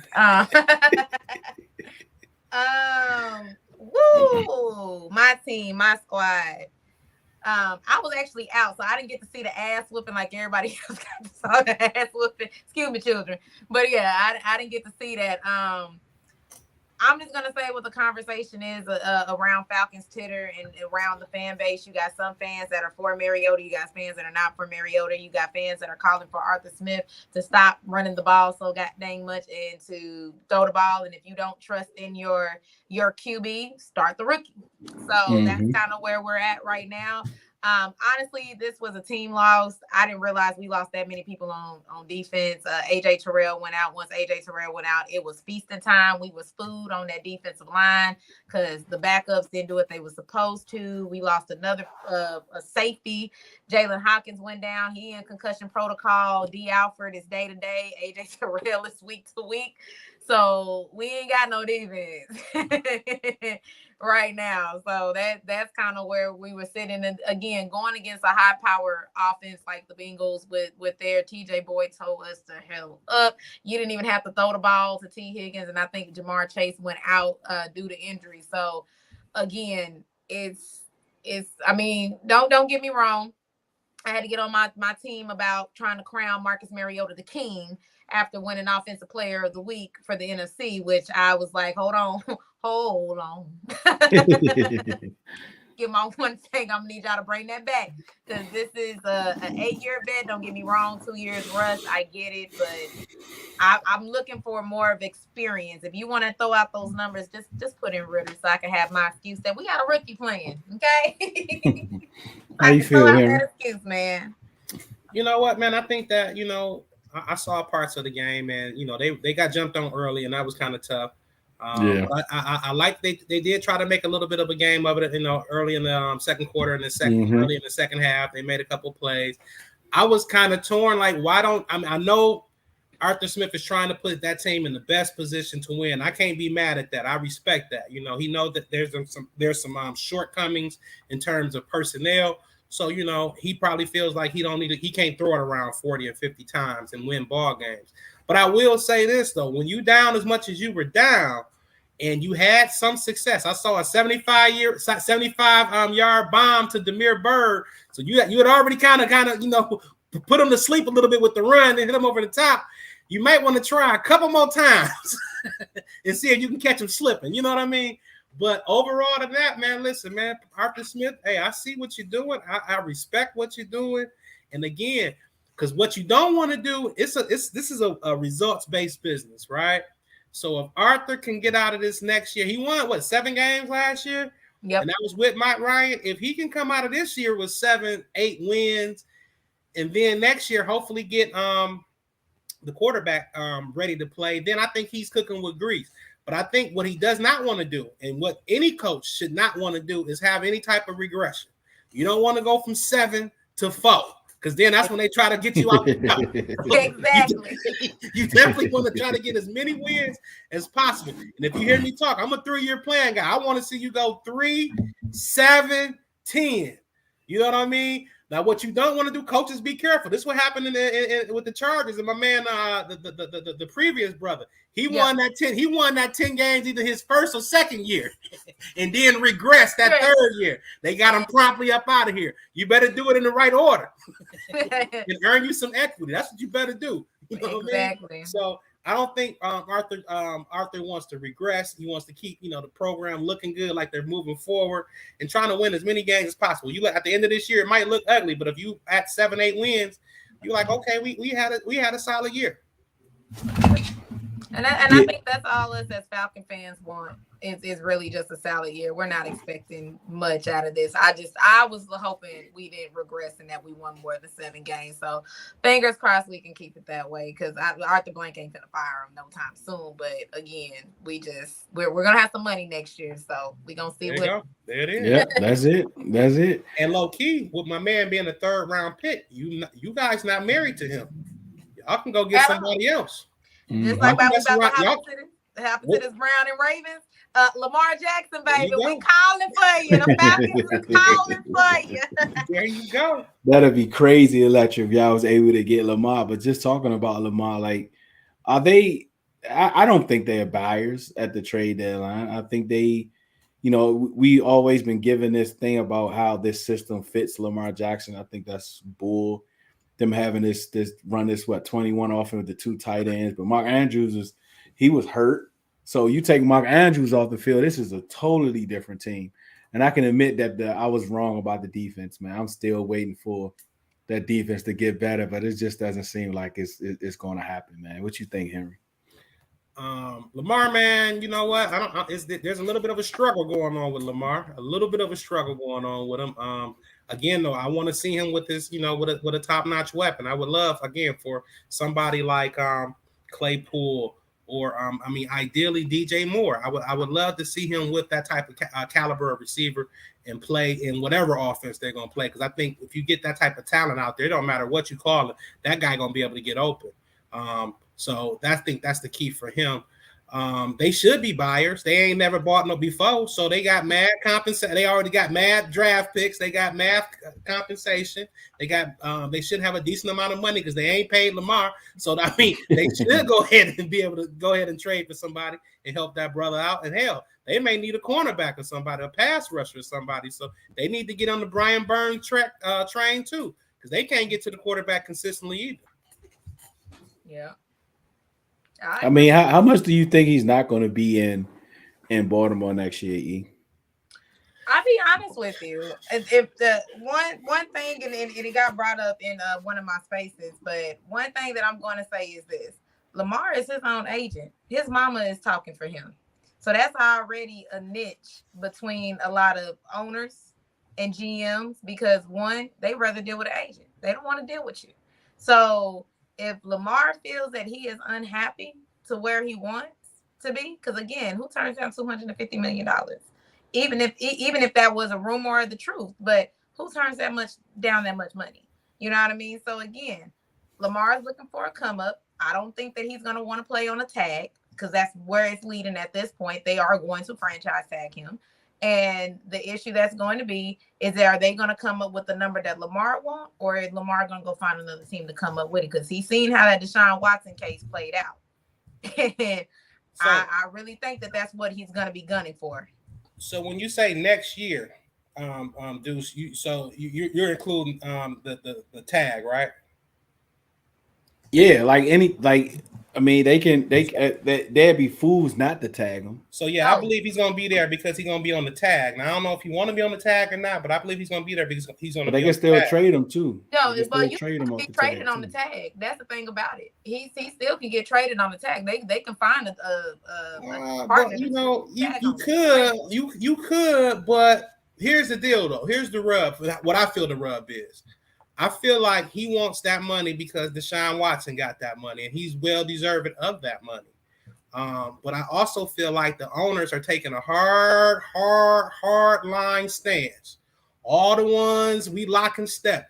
I don't know what Cleveland was thinking about, but we not giving a whole guaranteed contract, not market value. If you want to be Kirk Cousins and take $8 to $12 million less, yeah, we'll guarantee you that. You know what I'm saying? But we're not guaranteeing you the full thing, and we want everybody lock and step. Now, Cleveland stepped out. They did what they need to do. You're going to have to find another owner who's willing to do that, give the full amount, fully guaranteed money to him, and the Bisciott's, who I hope I'm saying it correctly, who the owner of Baltimore are going to have to be an agreement that, okay, cool, you're going to give them that, but here's what we want in return. So now you got to have an owner who's willing to give up a true haul 2 or 3 firsts, couple seconds, and a fully guaranteed contract to this man, that's gonna be hard to find.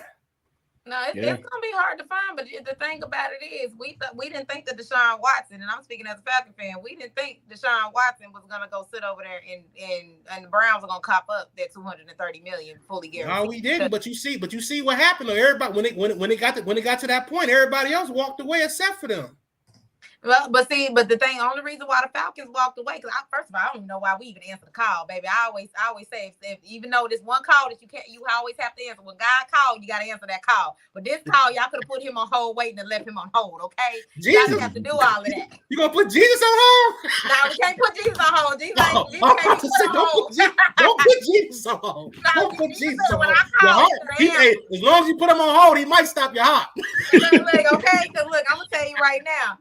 We could have put Deshaun Watson on hold, but he called off the blank and he answered. But when that money situation came, that's the only reason. Because even the Saints was getting ready. We know the Saints be playing with Monopoly money most of the time. So even the Saints was sitting over there like, yeah, they was like, oh nah, we can't. Ain't yeah, because once he gets out there to plan.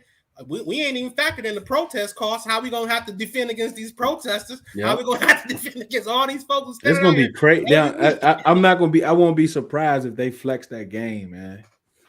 I won't be surprised. It don't matter what time it's gonna be. There's gonna be some folks. Yeah, that's true. It's gonna be crazy. But after this new one came, so we just gonna sit back and watch. I'm just glad. But getting back to Lamar gonna have to start balling too, though, because this little drop off here ain't open him either. He don't. I don't think he do. He don't have to start balling. I think whatever his market is what his market gonna be. Even if he just don't. have to go to a team that's gonna be able to really run the offense that works for him. And there's not that many teams that have an offense that works. I don't buy into that narrative. Why he can't play any offense that anybody else runs? Why must he play in some offense that's just so tailored to him? I think it's because the way the Ravens are showcasing, it's almost like he doesn't have an arm. Like he's running more than he's throwing. It's that offense. Like Greg Warner must have something on Harbaugh, man, because I don't get it. But that's just me, man. But yeah, man, we're gonna go check this commercial break. We're gonna come back with the Saints game, and then we're gonna talk about the 49ers and the Chiefs for a little bit, and then we're gonna have our waiver pickups coming from Sammy C. Henry. But first, let's talk about the Fellas Presents Sports Rap with C. Henry. What's up, everyone? My name is Carl. Oh, I'm sorry. Am I there? Did I lose it? Yeah, you just solo. I'm sorry. What's up, everyone? My name is Carlton Henry, man. I am the host and producer of the Fellas Presents the Sports Rap. Comes out sometime between Tuesday evening and Wednesday afternoon. We talk a little bit about the local sports scene here in the Detroit area, but also talk about some of the national topics as well. NBA, NFL, a little bit of fantasy football, starts of the week, and all that good stuff. So you can definitely find me. Again, it's the Fellas, Fellas Presents Sports Rap, located on Spotify, Google Podcasts, and the Anchor app. So definitely check me out. Also follow me on Twitter at CHEN313. So that's at CHEN313. And don't forget to always check out the Enter the Lab show on Mondays and Fridays, 4:30 to 6. Check us out.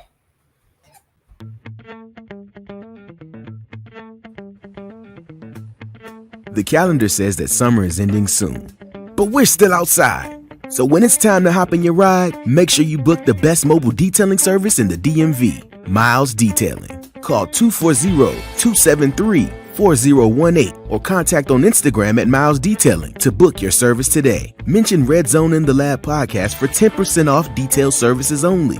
Ride in style with Miles Detailing, that is.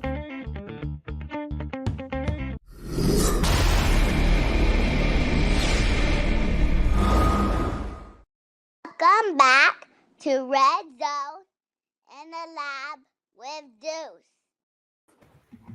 All I gotta say is the Saints are cooked, and then I'll leave it at that. Henry, how you feeling, man? Man, another team, man, that I had really, really high hopes about. I'm watching E get her whoop whoop on, getting her Beyonce Cup It challenge on out here. But yeah, man, another team that I'm kind of disappointed in. I thought they were going to have a better defense than what they've shown.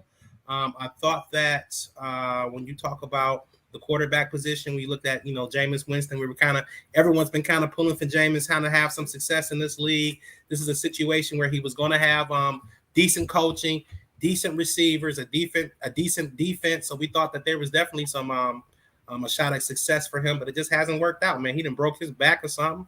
And he haven't seen him in a couple of games, and they're out there with the Andy Dalton experiment. So I don't know.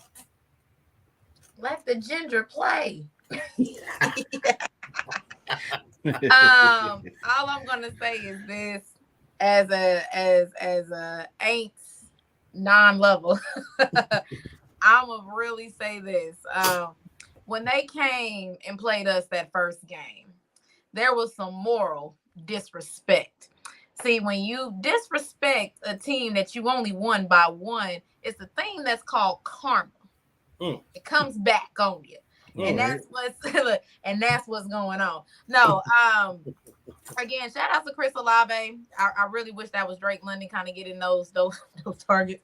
But yeah, shout out to Chris Olave. That was one thing that they did need on that team. Again, I hate it for Jameis. I don't like the team, but I really do hate it for Jameis because again, last year he showed very great promise.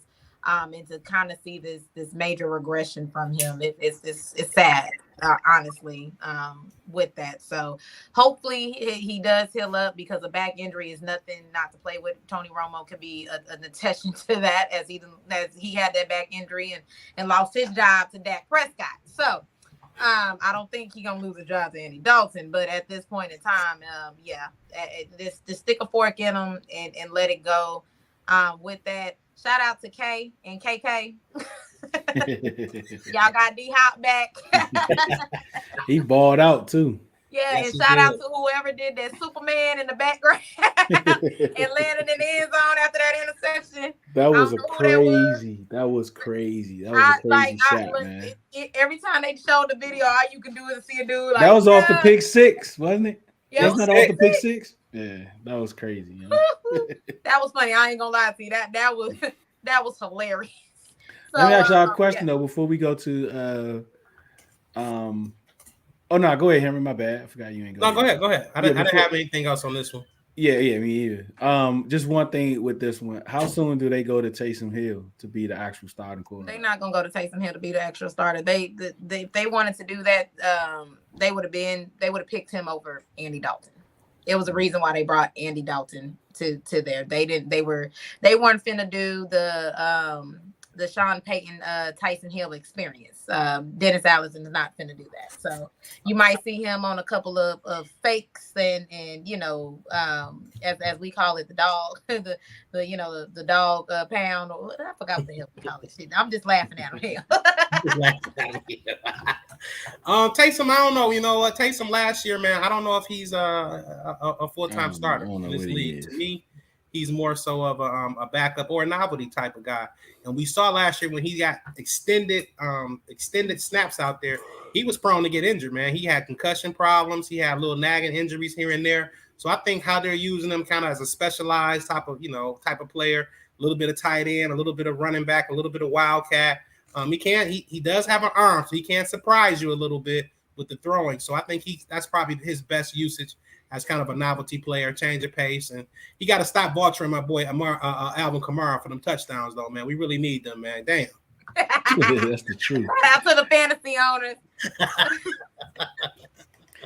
Oh man, Bears Patriots. It looks like Zappy. No, he's going back to Mac, right? He's going back to Mac Jones. I think we're gonna have to find out Monday. I heard that Mac has said he ready. Mac probably don't like this young man balling out, like this. So he like, you know what I'm saying? Let me, I didn't see Bill go with a 6 rounder before. So I mean, look, and he's still here. We trying to we trying to push him on out. God dang, like it's about time for you to go, bro. Yeah, man, it's that walk, man. He shouldn't have walked like that. So, you still talking about his walk? But yeah, if Mac Jones come back, Yeah, I can see the Patriots possibly winning tonight. I just feel bad for Justin Fields. I really don't think that they really want that man there. I'm really starting to believe that. Somebody made that statement is that coach didn't pick him, and I don't really think that that's the system for Justin Fields. And I really wish, like, hey, if y'all don't want them, relinquish them, because there's a team that want them. I promise you. I ain't talking about us either. I ain't talking about us. But I'm just saying, it's, again, it's just that play up there for the Bears. I just feel so bad for him because I don't see him having any success up there, and it's just sad. Yeah, I agree. Yeah, I don't think that they definitely set the table, as you say, for him. We talk about some of the.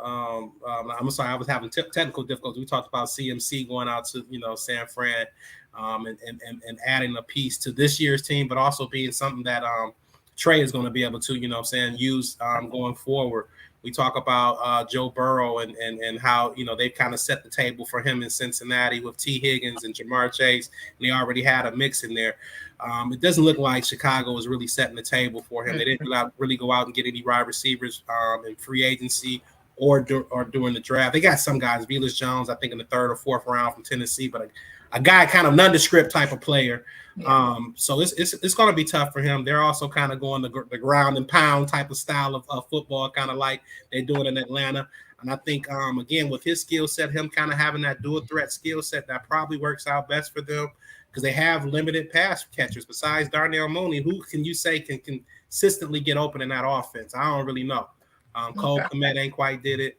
So we're going to see. Cole Kmet was a good tight end at Notre Dame, but hey. Yeah,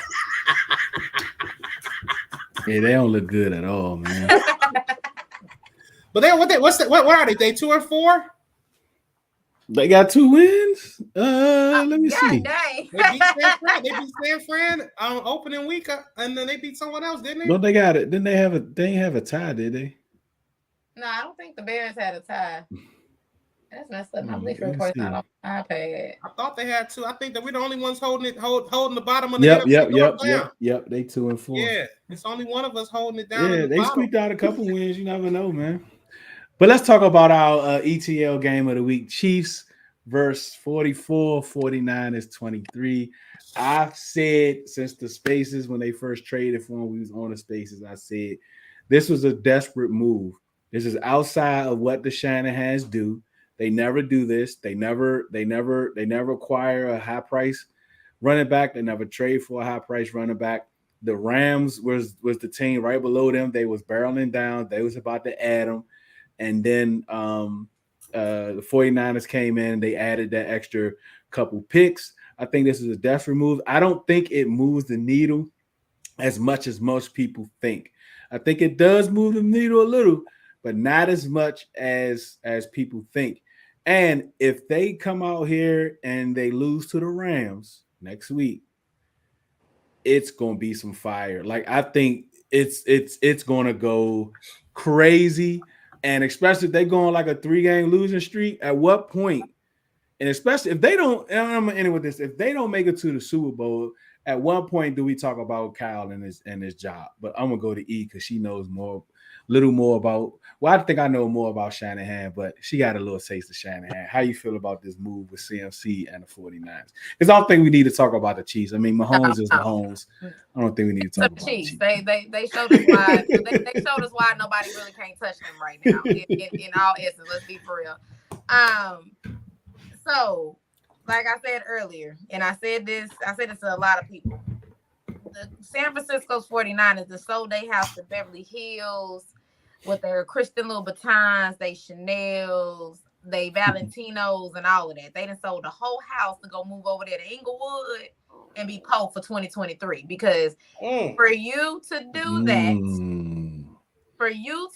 that, and get you for a running back, let's be honest. Christian McCaffrey is a good running back, but he's injured. He's injury prone. How many games has he really played? Has he really played a full season? And y'all go sell y'all house in Beverly Hills to go move to Inglewood. Shout out to my Inglewood people out there. Shout out to all my Compton folks. But y'all really decided to go do that. and then play this man last night, and I didn't see nothing. And then two, again, Shanahan is a master at making offensive plays. He's a master to disguise things. He knows how to be creative with a offense. So you have the running back that's right there. Not to mention, y'all went out there and got Tevin Coleman back. So what was that? You know what I mean? So I don't know if there's a disconnect and if Shanahan can't really do what he wants because he has Jimmy Garoppolo and his playbook probably was made for Trey Lance and trying to do something and make something out of nothing. I'm not sure. But even the play against the Falcons, you come back home to the Falcons in I don't know how many years and got whooped by 2 scores by a team who just literally got decimated by the Bengals the next week. So it's a lot of question marks around Shanahan. I'm going to say a shout out to the Panthers because, again, y'all scam the 49ers better than an Atlanta scam. That's all I'm going to say.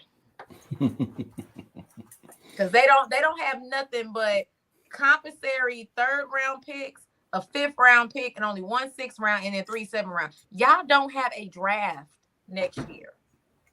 They don't. They're going all in like the Rams. That's what they figure. But he had 10 touches and what, a day of practice, maybe a day, and he already had 10 touches. How far? I mean, how with the whole week in the game plan? Like, do you think they putting too much on McCaffrey? Because I think he's the perfect. I think he's the perfect back for Garoppolo. I mean, he's the perfect back for Garoppolo, but he is injury prone. I wonder if he's going to be able to really. Week 12. I think. I mean, he got him. He got Debo. He got Brandon Ayuk. But do you think they are really looking at him as being the savior to actually get him over the hump, Henry? I love the move. I think that they've gotten to a point where, you get to a point, man, you can draft well, and that's wonderful. But you get to a point where, hey, we can't bring in 6 guys next year from the draft because we about to pay all these other guys. Our window was right now. Okay. So we ain't paying a bunch of, draft picks to come in here and help us because we don't need 7, 8 guys. We need 3 guys to help us get over the top right now. So I like the move. They have a number, like you said, either have a number of compensatory picks in the 3rd round. I think they have, like 2 or 3 of them. Then you have, it was 3. Picks. You can trade compensatory picks now. So there's opportunities for them to probably get some additional picks on day 2 and day 3 and kind of, build your roster that way in terms of getting some youthful guys. And they have had some success of drafting quality players in the late round of the draft. But when I look at CMC, instead of having to keep drafting these 3rd, 4th, 5th round running backs and have 3 or 4 of them, like a Tevin Coleman, like a Elijah Mitchell, like a Jeff Smith Jr., and they get hurt too. I might as well go ahead and get a real deal player who has been hurt the last 2 years, but the first 3 years was the best player in cleats. So again, these last 2 years, yeah, he may have been injury prone. Why was that? Is there something wrong with some of his, his body? Or is it just that he can't deal with 30 to 35 touches or whatever, however many touches he was getting before. So now he comes to a situation where they're trying to win some games. They feel like the window was open for them to win a Super Bowl. After Garoppolo, he's going to go to a young quarterback who doesn't have all this money on his contract. I think, if I'm not mistaken, I believe CMC restructured his deal this year. So there wasn't a lot of dead cap money involved with him, or there won't be. I'm sorry, there wasn't a lot of dead cap money involved in terms of the trade. So it made sense financially. He's going to be here. We got a young quarterback. We got a young a quarterback on a young. On a low deal. We're going to be able to sign some of these surrounding pieces and keep this team in place for a couple years and make a run. So to me, it makes sense. It makes sense. This is, again, somebody who is trying to set the table for their young quarterback. And we talk about Jimmy Garoppolo. He done been to a Super Bowl. Is he that young quarterback though? I mean, I know you don't believe it, but the folks who done drafted him, they got to believe because they done invested so much in him. So, I mean, he's unrestricted now. I mean, they was trying to move him in the offseason, so they restructured his deal. He's on a 1-year deal now. I'm talking about Trey Lance. Oh yeah, that guy. I'm looking at this year, but through this year, because this is a move that can be 3 or 4 years down the road. This is a Trey Lance. This Jimmy done made it with this type of thing. Kyle Smith don't have that time, bro. I say Kyle Smith. Kyle Smith. Kyle Shanahan. Kyle Shanahan don't have that much time, man. Who gonna fire? He need a man. You don't think so? Like if he no. You brought it up. You know what I'm saying? This guy getting you to the playoffs. He done took you to the Super Bowl with Jimmy Garoppolo. You gonna fire him? But my thing about it is though, see, Henry, what has he proven by doing that though? He took us to the Super Bowl, and look at that result. So E, let me ask you, E. You got your coach that you ready to run out the door. You got another coach who done took two separate organizations to the Super Bowl. I know what this is. I know what this is. Look, baby. If you ain't won, this Lions and Commanders talk. Okay. This Lions and Commanders talk. Like we know how hard it is. I just want to know what folks gonna do. Yeah, I mean, when you put all this pressure, I know where he done been, and I see where all of us at as a collective. Commanders, Atlanta, and Detroit. Who find Kyle Shanahan? I mean, we had him in the building, but he wasn't coming back with us. Hey, listen, if I'm fired up about firing Jim Caldwell, then you know, and that's my brother. You know Jim Shanahan, who'd have been in 2 Super Bowls. You know what I'm saying? Who gonna fire him? I'm just saying, man. Like girl from that show, who gonna check me, boo? He walking in there like, who gonna check me, boo? I'm just saying, man. Like, I'm gonna have a job like that. None of that stuff, man. And I mean, it matters. Gonna call him the very next day, the very next minute. Oh yeah, most definitely. Because look, he's starting over, man. It's like it seems like he's putting all his eggs. I think this move that he made was so uncharacteristic of him. Let's be honest. They just do not have a history at that at all. Insanity. But I know, but I'm just saying, it just seems like he's like, man, we need to. Okay, if they go to the Super Bowl, of course you want to keep winning coaches, right? Of course you want to keep winning coaches, yeah. But when it comes to Trey Lance, he might not even be ready until this time next year. And then right. So like, what do you do? And then is Trey Lance even the guy? You know what I mean? So it's like, I don't know, man. I mean, it just seems like we won't know if he's the guy until we see it. So we got to see it. See it more. Yeah, that's true. But who was the running back when 2 years ago for the Rams? I mean, for the when they went to the Super Bowl. Oh, they had Tevin Coleman on that team, and I forgot it was somebody. That's what I'm saying. If I got Jimmy G and Tevin Coleman went to the Super Bowl, I got to feel better about Jimmy G and CMC. I got to feel better. Wait a minute, but I'm just gonna say this: you went to the Super Bowl. Yeah, Debo. You was killing the Chiefs with your run game, but you decided to put the game in Jimmy Garoppolo's hands. Heartbreak. Come on now. Sometimes heartbreak. Listen, heartbreak. Hey, look, Henry. To your thing earlier about the girlfriend, right? You know, you've been with somebody for 20 years, or they just been winning for you. The good. All of a sudden, they slip up and get out the house and mess with somebody else. But you got all this good history. Just like, what do you do, man? Do you say, nah, we gonna make this work? Or hey, I mean, what you do? Or you just cut ties? Hey, it depends on how it is. I know a lot of ladies who done said, well, we're gonna make this work. Look, you saying look, you put it on the lady. And listen, and I'm about to say, E, I know a lot of men who probably have too. That they ain't told me though, but the women.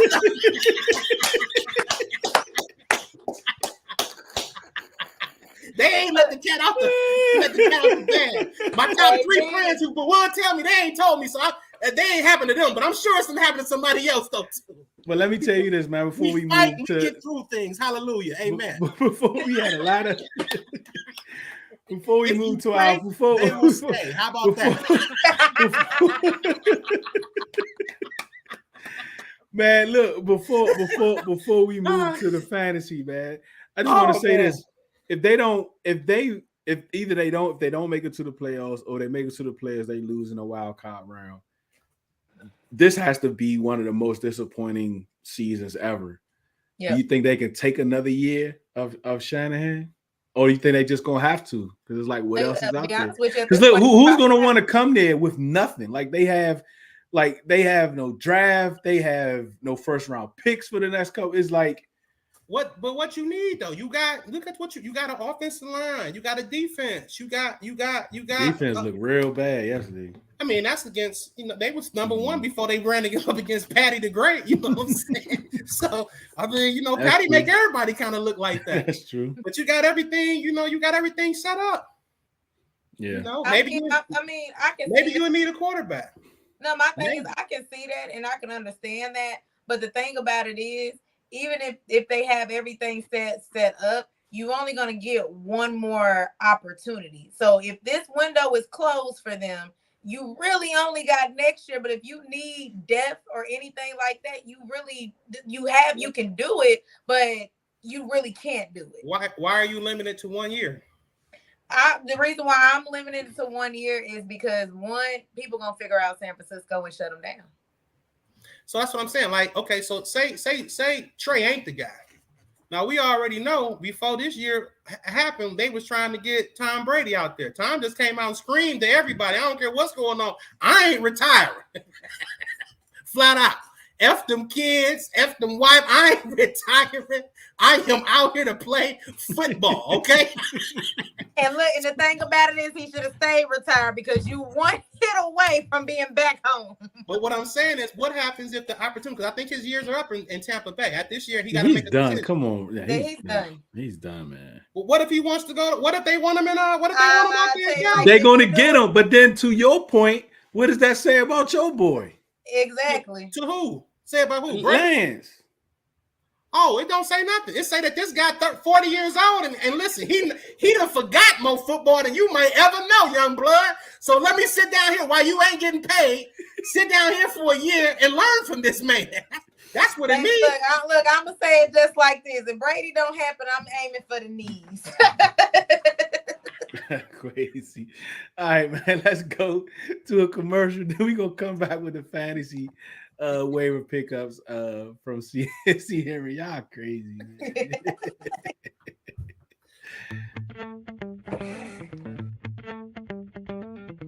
Do you sit back and say, man, these walls just need something? Feel like it's time to freshen up your place with something new? If your answer is yes, then it's time to call Rob of Lewis Paints Plus, the accent wall expert. Rob will even give you a free estimate on how he can transform those boring walls in your home. To book today, call 240-418-5241 or reach out on Instagram at Lewis Paints Plus.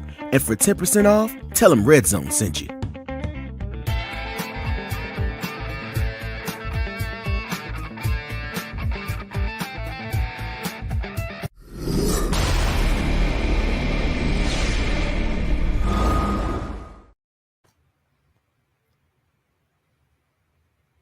Yo, and we're back. I'm going to talk a little bit about fantasy football.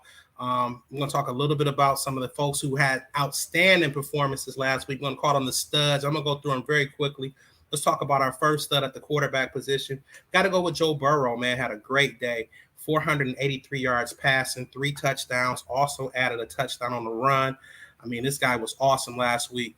At the running back position, my guy, Josh Jacobs, I know folks really been talking about him. He is a RB1. He is a true talent. 144 yards rushing last week and 3 touchdowns, man, the trifecta. The wide receiver spot, I got to go back to the Cincinnati game.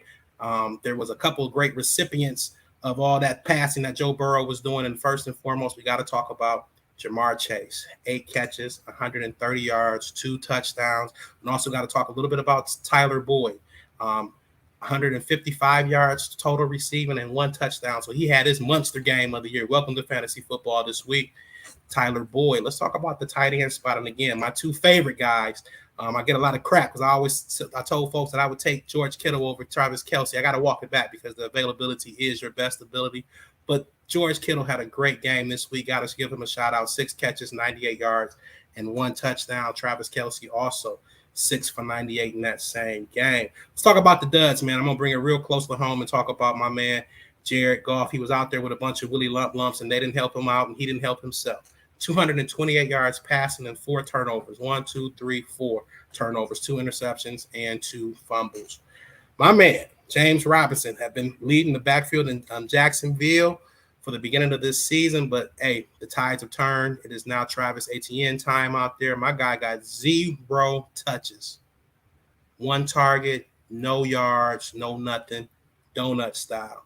Definitely a dud. And I'm gonna go to my Lady E's hometown and talk about the Atlanta Falcons here, because we had 2 receivers. Both they had a matching stat line of 1 catch and 9 yards. That's Drake London as well as Kyle Pitts. 2 duds of a performance last week. And lastly but not least, one of my players, I got to put him on here, and I don't want to say shout him out when he didn't do me right, but hey, Zach Ertz, 2 catches, 21 yards, man. We got to get better next week. Let's talk about some waiver pickups. There were some key injuries this week. We want to talk briefly about Breece Hall, ACL tear. I want to talk about DK Metcalf, who's had a little bit of an issue with his knee, trying to wait and see exactly what they're going to say that the issue is and how long he's going to be out. Also want to talk about Keenan Allen, who's been nursing a hamstring injury. He did not play the second half of that game, so he may have suffered a setback. You definitely want to check on his availability going into – actually, the Chargers have a bye this week. When I'm talking about buys, the Chargers and the Kansas City Chiefs, the only 2 teams on bye this week, but you want to be ready for bye apocalypse next week. That's week 9. 6 teams are on bye next week. So definitely get this week, make your preparation for week 9, where 6 teams are going to be on bye. And I'm going to give you a couple of waiver pickups. We just talked about Matt Ryan being benched, so you may need some quarterback help.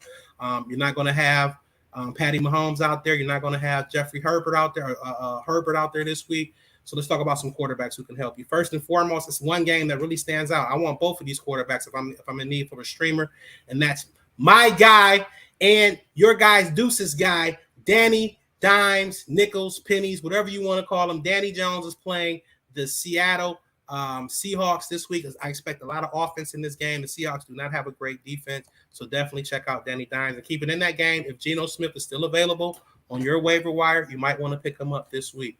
Also, if you're in a tough pinch, you may want to look at Ryan Tannehill as he's playing the I almost said the Astros. Congratulations to the Astros going on to the World Series, but he's playing the Houston Texans this week.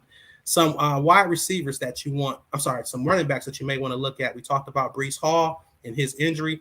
Possibly the top pickup this week is going to be his backup, Michael Carter, a former 3rd-round pick. He was the lead back last year. Solid receiver, solid runner. Doesn't have the explosiveness of Breece Hall, but he's going to probably fill the void. Ty Johnson may help out as well there in New York. Gus Edwards, man, activated Saturday off the PUP list in Baltimore. Came right in, assumed the running back 1 duties, 16 rushes, 66 yards, 2 touchdowns. If he's available, you definitely want to go grab him off the waiver wire. We talked about the trade of CMC that left Dante Foreman and Chuba Hubbard as the 2 remaining running backs in Carolina. If those guys are available, if they weren't picked up before last week's games, check them out. My preference is Chuba Hubbard, but you got to check on him because he left the game with an injury. Dante Foreman did come in and have a very, very solid game. I think 15 carries, well over 100 yards, but it was kind of